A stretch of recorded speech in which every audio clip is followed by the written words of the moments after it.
जय हिंद साथियों। आज के वीडियो में हम बात करने वाले हैं बिहार में आई नई भर्ती के बारे में। जी हाँ, इस भर्ती का नाम है बिहार शिक्षा सेवक भर्ती। बिहार शिक्षा सेवक में कुल पदों की जो संख्या सामने आई है वो है 2578 में। आपको बिहार शिक्षा सेवक से जुड़े सारे प्रश्न के उत्तर मिलेंगे, जैसे कि इसकी योग्यता क्या चाहिए, इसकी तनख्वाह क्या होती है, इसका परीक्षा कैसे होता है, इसका परीक्षा होती है या नहीं, इसको अप्लाई कैसे किया जाता है। इस सभी प्रश्नों के मैं उत्तर दूंगी और ये जो भर्ती आई है इसके बारे में भी पूरा डिटेल में आपको बताऊंगी।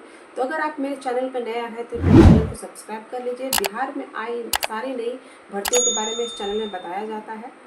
अभी मैं आपको स्क्रीन पे पेपर कटिंग दिखा रही हूँ।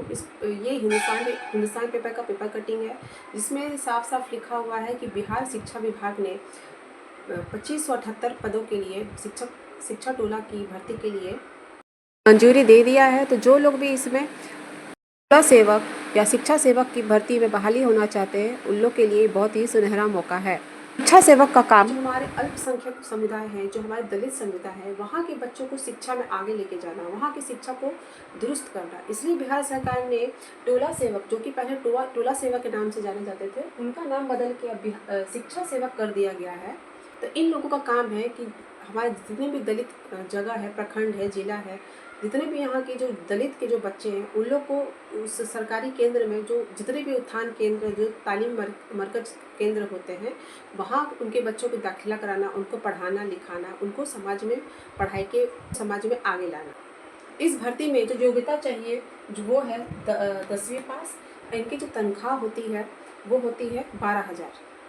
बिहार शिक्षा सेवक की जो भर्ती होती है वो सीधी भर्ती होती है, इसमें कोई भी परीक्षा नहीं लिया जाता। और ये जो होता है वो होता है मेरिट के बेस पे। जितना कि आप 10वीं में अंक लाएंगे उस मेरिट के हिसाब से आपका चयन होगा। और इसका जो फॉर्म भरा जाता है वो ऑनलाइन ही होता है, ये ऑफलाइन नहीं होता है। तो जब भी शिक्षा विभाग के साइट पे अगर ये ऑफिशियल लिंक खुलता है तो वहाँ जाके आपको ऑनलाइन एप्लीकेशन डालना होगा। तो चलिए इस भर्ती के बारे में और भी डिटेल से जानते हैं। जैसा कि मैंने आपको बताया कि हिंदुस्तान पेपर में ये लेख छपा था, 2578 शिक्षा सेवकों की बहाली होगी। और उसमें ये भी लिखा था कि नालंदा में कुल मिलाकर 81 सूबे में शिक्षा सेवक की बहाली होगी। शिक्षा निदेशक अनिल कुमार ने सभी जिले के डीएम को ये पत्र भेज दिया है कि जून तक ये बहाली हो जाना चाहिए, उसका रिक्वेस्ट किया गया है।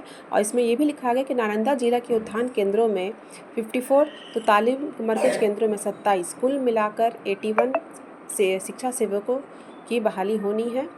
कुल मिलाकर जो 2578 शिक्षा सेवक की जो बहाली निकली है उसमें उत्थान केंद्र में 1465 और तालीमी मरकज केंद्रों में 1113 शिक्षक सेवकों की बहाली की जानी है। नालंदा जिला के उत्थान केंद्र में 450, तो तालीम मरकज केंद्रों में 101 पदों के लिए बहाली होगी। निदेशक अनिल कुमार ने ये भी कहा है सभी डीएम को पत्र लिखकर कि जो भी महादलित, दलित और अल्पसंख्यक अति पिछड़ा वर्ग है वो अक्षर आंचल योजना के तहत जिले में उत्थान केंद्र और एवं तालीम मरकज केंद्रों में शिक्षा सेवकों का रिक्त जो खाली पड़े पद हैं उसमें ये चयन करना है। ये बहुत ज़रूरी है सेवा शिक्षा क्षेत्र में उत्थान लाने के लिए।